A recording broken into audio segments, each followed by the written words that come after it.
Welcome back to the IU427 garage, everybody. This video is going to start exactly where we left the last video in. That's if I did upload the videos in order. But I've got the panels for the front of the car that are going to go in here. I've got new bolts that are going to go for the coilovers. And then we're going to just kind of work our way through and try to get all of the panels that we need to get to the powder coater kind of finished up and ready to go. All those that I know I need at this point. So come right back and we'll dive in.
This is where we're going to start. I'm going to start over here before I jack the front end of the car up. I'm going to pull this nut off because the nylon hasn't even engaged on it. I'm going to pull this nut off. I'm going to pull this washer out of here and we're going to put that nut back on so that the nylon portion of the nut has full bearing contact with the actual threads of the bolt. If you've got a long enough bolt and you want to put, a washer on each side like it's shown in the pictures in your assembly manual, that's fine. But what I'm telling you right now is that you do not need this washer here, and you certainly don't need a washer over here. These tabs that are welded onto the chassis are flat. Therefore, they have a full bearing surface for this head of the bolt to spread the load out over the entire surface of the flat area. And the same is true over on here where the nut is. We don't need a lock washer because we're using a nylon lock nut on there. So there's no need for a washer in here, and I see everybody put a washer on it, probably because it's shown that way in your installation manual. But I haven't looked at the installation manual for this particular car to see if it shows washers on both sides. But if the bolt's not long enough, it doesn't make much sense to stack washers on there and then make the bolt even shorter. I've already fixed this side. I did this last night, so you can see the nut has full bearing surface on the flat portion of the tab. It's ready to go. We've got at least 3 full threads sticking out from the end of the bolt. So we know we made bearing contact with the nylon and the nut, and it's going to stay in place. So that one's fine. Then what I'm going to do is I've got 2 longer bolts here in the front. I think I showed you these in the last video. And you can see that by the time we put those on, we're going to have plenty of thread sticking out the end of the bolt. And like I said, people are going to look at this, they're going to go, why is there so much thread sticking out? Well, picture that with the nut on it. See the nut's right behind there? There's only going to be 3 or 4 threads sticking out, and that's just what we want. So if you notice, there's no washers on this on either side, because probably when they put this together, if they would have put a washer on each side, the damn bolt would have not threaded into the nut at all. That's how close we are on the threads. This thing is barely engaged in there. You can see how far in that bolt is inside that nut. And you can even see that the nylon isn't even touching the end of the bolt at all. So those have to change out. I've also got the front end aluminum, the 2 pieces I've been looking for, and I think I explained in the last video that I had to remove the contents of an entire box that had nothing to do with panels, and these 2 panels were on the bottom, stacked up with a bunch of stuff on top of them. I don't know how, because the box isn't much bigger than the panels, but they managed to get both panels, and the panels don't look damaged. So these are the panels. So I've got one for this side. This goes like right in here, and I'm gonna have to notch that for our brake lines and brake fittings that are right there on the chassis. I want to get this one to powder coat along with the other side, all this nose aluminum. I've got all of the parts for the fuse box that I want to take in and have those powder coated. I've got to kind of re-engineer these top pieces that go on the foot boxes. I've got those sitting over there, and I think what I'm going to do is right about this point right here, I'm going to split them. So it's two panels, one back here and one out here, so that this front portion is removable. And I haven't decided what I'm going to do with the, what is it? There's a circulating valve that we have to put in there. It's made by, oh God, Thermotion. And I don't know whether I'm going to mount that here or whether I'm going to mount it somewhere else hidden. I thought about putting it like right up here because our outlet pipes are going to be right down in here. And I'm seriously considering these upper panels now. I'm going to probably fabricate those myself, but that'll give us a spot to put that valve and tuck it out of the way so it won't be seen. And so that's why I'm contemplating that. I will have a little bit of an issue on the other side where the reservoirs for our brake and our clutch are, but I think I can work around that. And I think I'm going to make those panels in two pieces. So we still need a place to mount our coolant surge tank, and I don't know if we're going to mount that like right in here or whether we're going to mount it off to one side. I'm going to have to wait and see where, kind of where it's going to fit with the engines. That's why I'm a little bit hesitant to make this panel all in one piece like I saw on the forum. I think I'm going to make it in two pieces, one for this little triangle and one for that bigger triangle over there. That way, if I don't use one, because I've got a surge tank, kind of overlapping in that space, I don't have to use the one on the other side, and I can kind of make it symmetrical. I'm just kind of thinking out loud right now. So I'm going to get working on that, and I'll bring you guys back as soon as I got this thing in the air, and probably after I've got those bolts changed out and I'm working on those panels.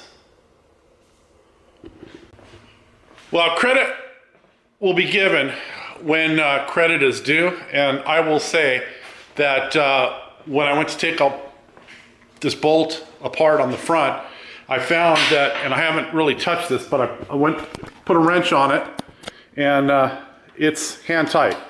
So I'm thinking that the previous builder knew this was going to be a problem and probably made a note, or possibly just a mental note to himself, that he was going to have to replace these, and so therefore he didn't tighten the nut. I haven't checked the other side yet, but I've already grabbed the other bolt. We're going to push that through and see if we can't get this thing all squared away and put together the way it's supposed to be.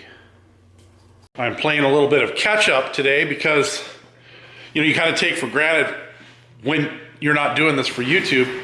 You just kind of do your work and you don't grab a camera and everything's cool. But the last couple of days, we're right in the holiday for Thanksgiving right now. And so I've been working on the car, but I've just been like posting pictures up to Facebook, and then I forgot about picking up the camera. So I got to play catch up because I got to catch all of you up on what I've been doing on the coupe. So the long lost panels that I found in a box right here, I have got them all fabbed up. So I've got the notch right here for the brake line, and they have all been fit. So they fit in where they're supposed to right here, and they're ready to go to powder coat. So I've got a pile of panels that go to powder coat tomorrow, and that's one of the 17 panels that I have going to powder coat tomorrow. The panels for the passenger foot box, I've had to basically prep for the powder coater. So he's going to sandblast these. He's going to sandblast these down to bare metal again. But there was an awful lot of adhesive on the back, and so I have a disc that is kind of made just for stripping. It's called a stripper disc, and it goes on your angle grinder. And what it does is it just strips off the coating or the paint, but it doesn't really gouge the metal. And so it got the glue off in these areas here. This is the back side. I was far less worried about the back side because this is all going to get covered with heat and sound mat. So it wasn't a big deal. I just needed to get it off because it does not bead blast off really well. What happens is it hits that silicone and the bead, the media, just kind of bounces off. And so I have to remove all that for the powder coater so that he can go ahead and bead blast these and get them ready for recoating. And so he's doing this panel, which is the front panel. I've also got the side panel. I probably could have got away without doing the side panel, but since it's off, it had some pretty good scuffs on it right here in the corner. There are some on that driver's side panel, but I'm not going to take it off just to recoat it. I think I can probably just kind of massage that panel a little bit with some cleaner and some polish and possibly get it passable. It's on the bottom edge, and so I don't think it's going to be an issue. If it becomes an issue, I'll pull it off and we'll take it to the coater later because I think we're probably going to have a few panels that are kind of stragglers. So let me lower the car down and I'll show you what I did to both of the top footbox panels to make them a little bit more accessible.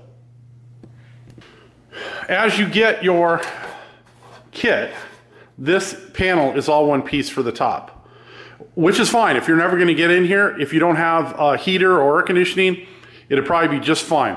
If you're running the heater and the air conditioning, however, it sure would be nice to be able to get into these parts later. The cowl of the car comes over the firewall to about here. And so we'd really like to make that area in front of that cowl area accessible.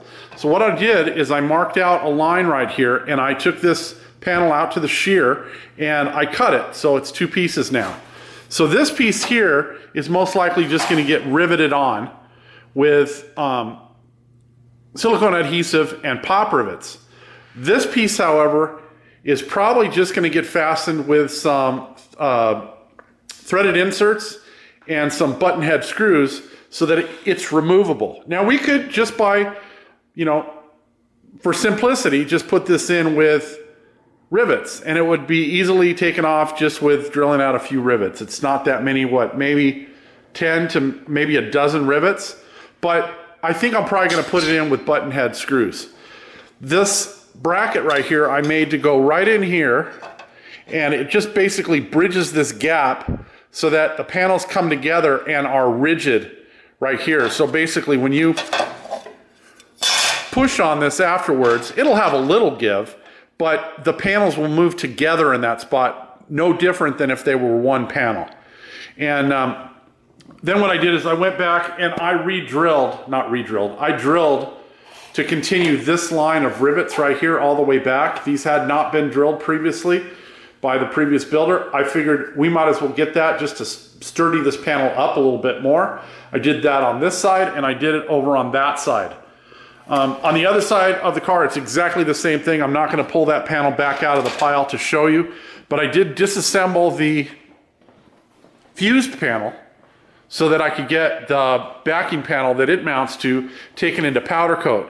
So that is right here, and you can see I've still got the relay mounts loose on the end. I won't mount these until I'm ready to mount this for the final time, and then they'll get fastened in place, lined up where they're supposed to go, rather than where they were when they were delivered from Ron Francis in that white box.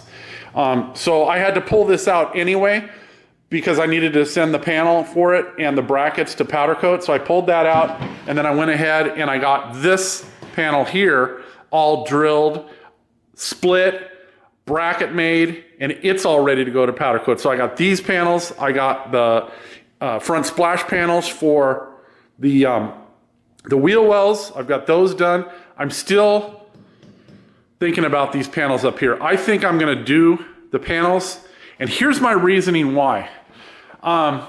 In the instructions for the AC, they have you mount the thermotion bypass valve like right here.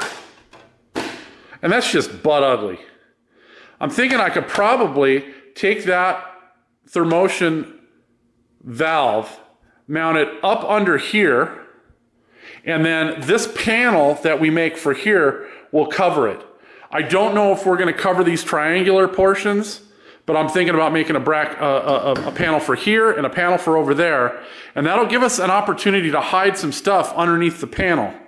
And by the time we get all this stuff closed in, I'm getting less worried about having debris like splashed up from the tires into this area.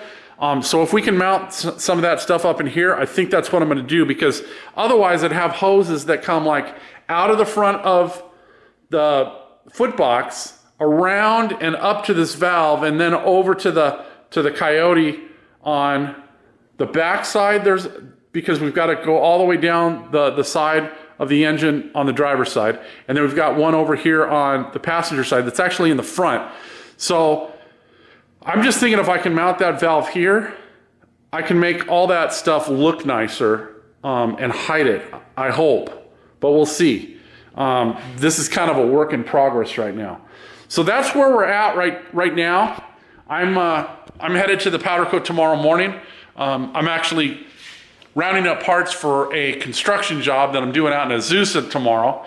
And so since I'm out running around anyways, I'm just going to drop the panels off the powder coater. He's usually about 7 to 10 days out on stuff like that, but those panels need to be stripped. I've got 6 panels that he needs to blast to get down to bare metal to recoat. So I don't know if that's going to add any time. I know it's going to add money, but that's just kind of the way it is at this point.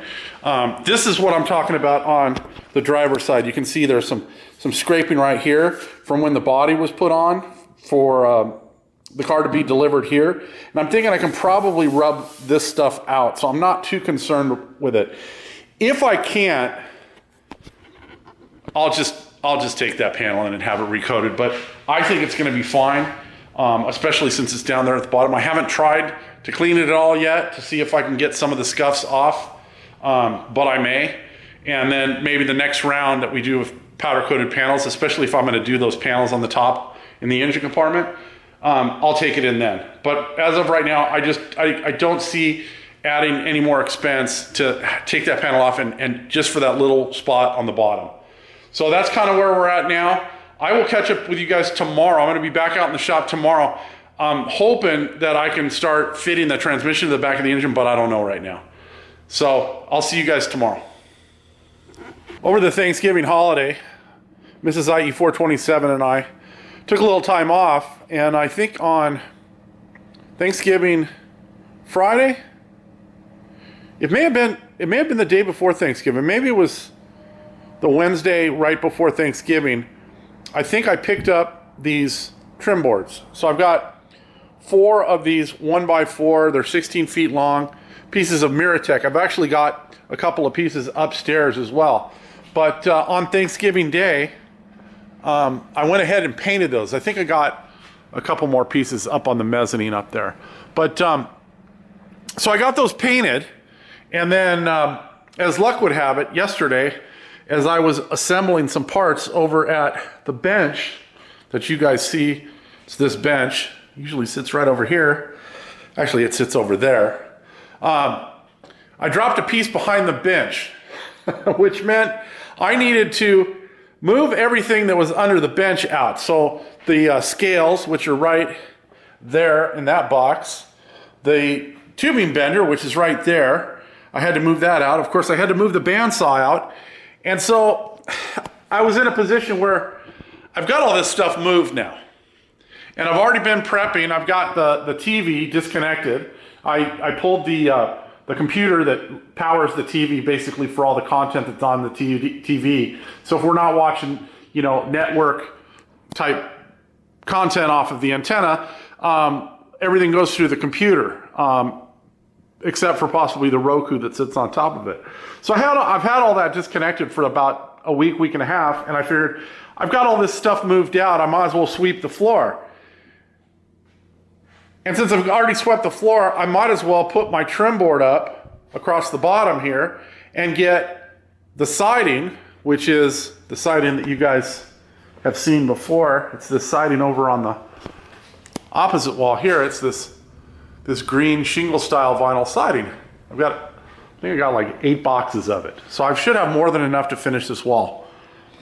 I might as well get that siding up to the point, you know, on the wall, maybe right here, so that I can push the stuff back in, and then I can finish up the siding, you know, as time permits. So that's what I'm doing right now. So I'm gonna end the video about the coupe now, and any of this content for the siding or anything, if I decide to put any video to that, I will put that over on the Mrs. channel, and we'll be back to work on the coupe probably in the next day or two. But I needed to close the video out, so I figured I might as well share with you guys why we're kind of changing direction on this video so quickly. Yeah, one thing leads to another, and then all of a sudden, squirrel, you know, you're off on another project. So as always, if you guys are enjoying the content here, please do the like, the share, the subscribe, all that kind of stuff. We'll see ya next time in the next video. Have a great day.